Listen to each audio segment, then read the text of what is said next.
इकबाल साहब तव्हांजे जा पोइ कयो बाबा छोकिरी तव्हांजी गुम थी वई आहे।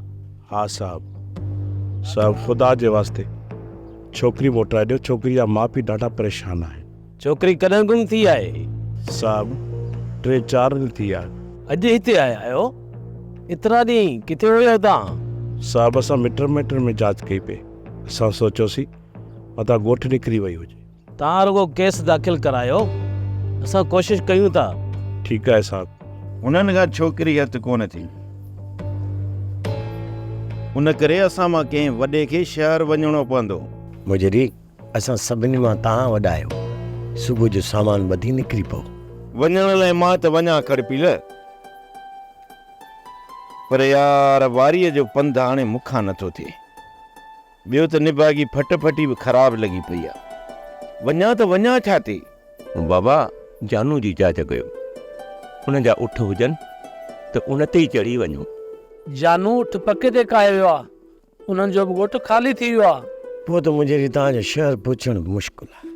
उन्हनि जो सखणो इंतज़ारु हिते करे नथा सघूं भाई, उन लाइ कुझु न कुझु करणो पवंदो। पोइ उथ, जेकॾहिं बुत में साह अथई त निकिरी पओ शहर लाइ। मूं तोखे को रोकियो आहे? अती भाई जे मुजेरी मां बेज़ार आहीं त पोइ भली मुजेरी खे शहर रवानो कर। अदा खड़पील, तूं इहा ॻाल्हि कीअं थो करी? तो मां छा कज़ी बेज़ार आहे? वाह त मूं मथां साह ॾींदी आहे त पोइ मां बि हिन मथां साह ॾींदी आहियां। बाबा छा अदी बाई तोखे छॾींदी? सुमर गैरत गवारा नथी करे त न्याणी गुम हुजे ऐं असां हिते वेही रहूं। उन लाइ यार कुझु न कुझु करणो पवंदो। काका मुंहिंजे वारा सलाहूं त रोज़ कनि था, पर अञा ताईं नाज़ा खे वठी न आया। राणी मालिक साईं कंदो त नाज़ा खे जल्द वठी ईंदा।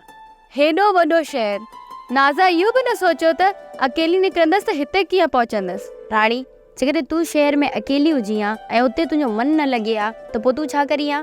मां बि निकिरी पवां, पोइ नाज़ा बि निकिरी पई। हाणे दुआ कर त मालिक साईं हुनखे ख़ैर सां हिते पहुचाए।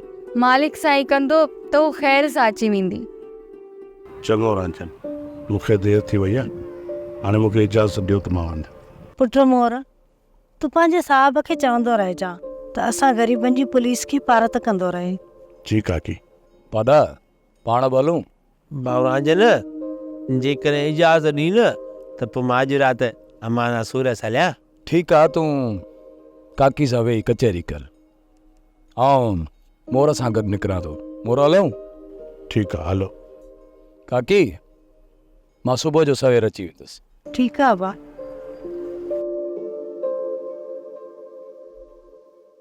सोप सीरियल मोहब्बतुनि जो माग तमाम एपिसोड्स ॾिसो हाणे HD क्वालिटीअ में। विज़िट करियो असांजो YouTube channel Sindh TV HD drama. Subscribe कयो असांजो official YouTube channel Sindh TV HD drama ऐं वधीक अपडेट लाइ बेल आइकन खे क्लिक करियो।